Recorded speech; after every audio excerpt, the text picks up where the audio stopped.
जय हिंद बच्चों, welcome to my channel is maths for you.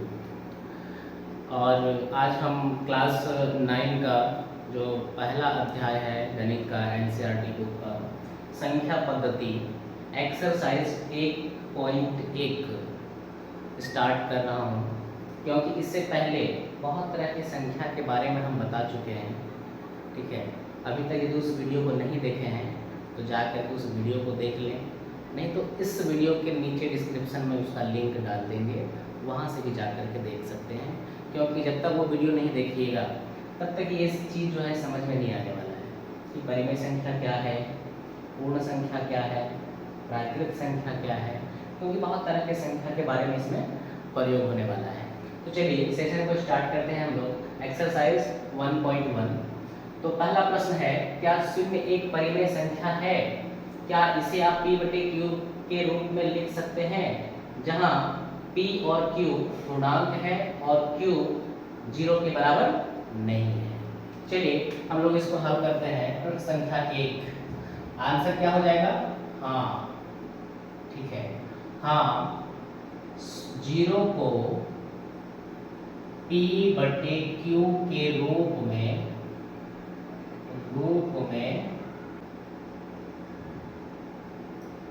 लिख सकते हैं।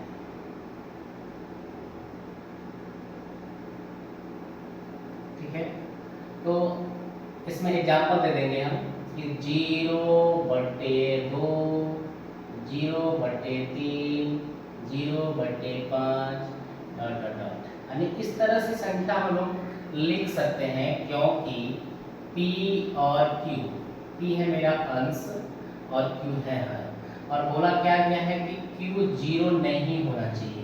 तो q तो 0 है नहीं, यहाँ पे q हम क्या क्या रखे हैं 2, 3, 5, इस तरह से बहुत सारे संख्या हम लोग लिख सकते हैं। तो इस प्रश्न का आंसर यहाँ समाप्त हो जाता है। इसके बाद प्रश्न संख्या 2 में हम लोग आगे बढ़ेंगे। प्रश्न संख्या 2 में क्या है कि 3 और 4 के बीच 6 परिमेय संख्याएं याद कीजिए। 6 परिमेय संख्या किसके किसके बीच? 3 और 4 के बीच। यहाँ देखिए हम लोग हल करते हैं कि 3 और 4 के बीच 6 परिमेय संख्या, 6 परिमेय संख्या। देखिए हम लोग ऐसे से लिखते हैं।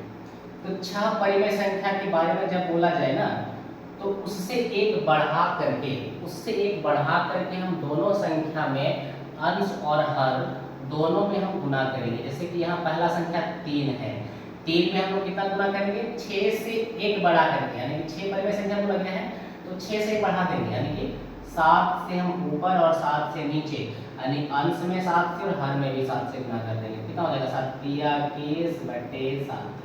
ये पहला निकला। अब 4 में दिया हुआ है कि 4, एक तो 4 लिखेंगे गुना, तो जो काम इसमें किए हैं 3 में गुना किए हैं वही काम 4 में भी करेंगे। 7 से ऊपर गुना करेंगे, 7 से नीचे। आगे हम लोग लिखेंगे 7 चौका 28 बटे 7। अब 21 बटे 7 और 28 बटे 7 के बीच जितना भी परिमेय संख्या है सब हम लिख देंगे। चलिए लिखेंगे, अतः 3 और 4 के बीच 6 परिमेय संख्या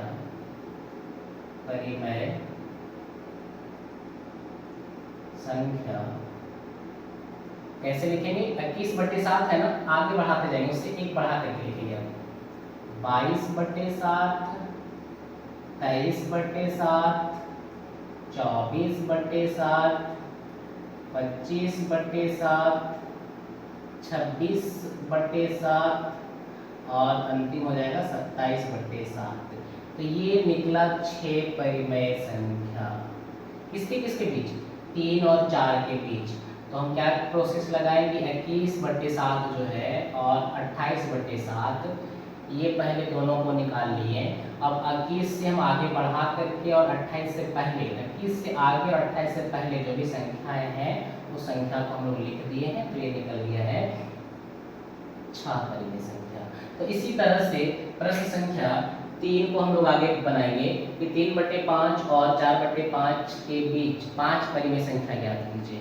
अब इस प्रश्न में बोला गया है 5 परिमेय संख्या, तो 5 परिमेय संख्या का मतलब क्या है कि 5 में से 1 बढ़ा देंगे 6, तो 6 से इसके ऊपर नीचे गुना करेंगे। चलिए इस प्रश्न को हम लोग आगे हल करते हैं।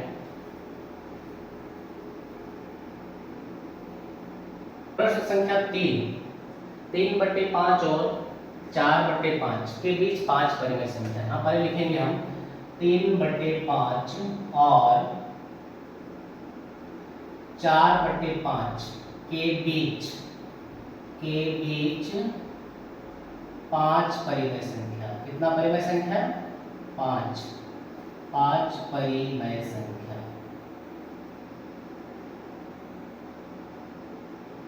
अब 5 परिमेय संख्या हमको लिखना है। 5 परिमेय संख्या हम लोग हल करेंगे। 3/5 पहले लिख लेंगे, गुना का चिन्ह लेंगे। 5 परिमेय बोला गया है तो 6 से ऊपर नीचे गुना कर देंगे, बढ़ा करके 6 से ऊपर भी 6 से नीचे भी। कितना हो जाएगा? 6 या 18/6 बचे 30। दूसरा में निकाल लेते हैं 4/5 पहले लिखेंगे, इसमें भी हम 6 से ऊपर गुना करेंगे, 6 से नीचे गुना करेंगे। 4 छक्का 24 बटे 6 बचे 30।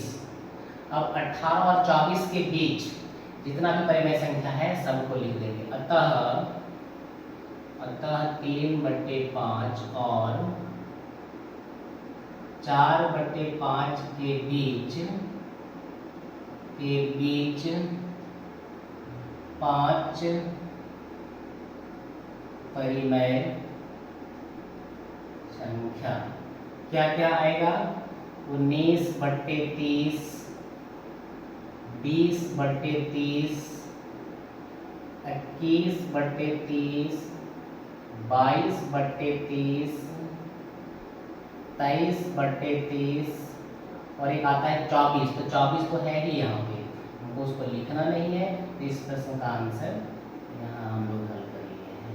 अब इस एक्सरसाइज का और अंतिम प्रश्न संख्या 4, प्रश्न संख्या 4 को हम लोग यहाँ हल करते हैं। इस प्रश्न संख्या 4 में क्या दिया गया है कि नीचे दिए गए कथन सत्य है या असत्य, सत्य है या असत्य वो लिखना है और कारण के साथ अपने उत्तर दीजिए। तो चलिए 4 का पहला प्रश्न है। पहला प्रश्न क्या है कि प्रत्येक प्राकृत संख्या एक पूर्ण संख्या होती है। हाँ, होती है, क्योंकि प्राकृत संख्या जो है ये हो जाएगा सत्य। पहले हम लोग सत्य लिखेंगे, अब कारण में दे देंगे।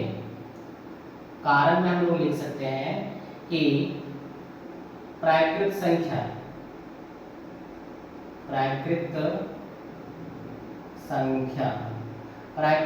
1 से स्टार्ट होता है, 1 2 3 4 डॉट डॉट डॉट। और पूर्ण संख्या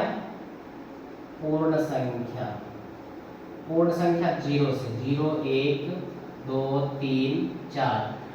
तो यहाँ बोला गया है कि प्रत्येक प्राकृत संख्या एक पूर्ण संख्या है, तो प्राकृत संख्या 1 से स्टार्ट होता है, तो यहाँ 0 से स्टार्ट होकर के अंतिम तक गया है, तो 1 से सारे संख्याएं जो प्राकृत में होता है ये इसमें भी है, इसीलिए ये हो गया तुम्हारा सत्य। ठीक है, चलिए प्रश्न संख्या 2 में इसी को देखेंगे। 2 में क्या दिया गया है? 2 में है कि प्रत्येक पूर्णांक एक पूर्ण संख्या होती है, ये हो जाएगा असत्य। अब असत्य क्यों है? क्योंकि हम लोग जानते हैं कि प्रत्येक पूर्णांक में ऋणात्मक -3 -2 -1 0 1 2 3 डॉट डॉट डॉट, यानी कि ऋणात्मक और धनात्मक संख्याएं दोनों लिखते हैं। किसमें? पूर्णांक में। लेकिन पूर्ण संख्या में जो है, पूर्ण संख्या में सिर्फ और सिर्फ हम लोग 0 1 2 3 यानी कि केवल और केवल कौन सी संख्या लिखते हैं? धनात्मक लिखते हैं, ऋणात्मक तो लिखते नहीं हैं, जिस कारण से ये हो गया तुम्हारा असत्य। अब प्रश्न संख्या 3 में देखेंगे हम लोग। प्रश्न संख्या 3 में क्या है कि प्रत्येक परिमेय संख्या एक पूर्ण संख्या होती है, ये भी क्या हो जाएगा, असत्य, असत्य। अब इसका कारण हम लोग दे देंगे कि प्रत्येक परिमेय संख्या पूर्ण संख्या होती है, तो परिमेय संख्या को हम लोग किस रूप में लिखते हैं, परिमेय संख्या। परिमेय संख्या को हम लोग P/Q के रूप में लिखते हैं, के रूप में लिखते हैं, रूप में लिखते हैं। और इसमें धनात्मक तथा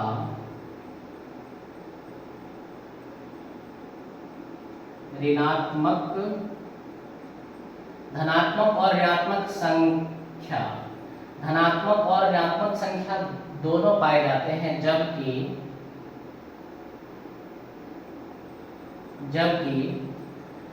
पूर्ण संख्या में ऐसा संभव नहीं है, ऐसा संभव नहीं है। तो इस तरह से हम लोग एक्सरसाइज 1.1 क्लास 9 क्लास का 1.1 प्रश्न को हम लोग सारा प्रश्न को हल कर लिए हैं। इसके बाद एक्सरसाइज 1.2 नेक्स्ट वीडियो में हल करेंगे। Thank you for watching this video. जय हिंद।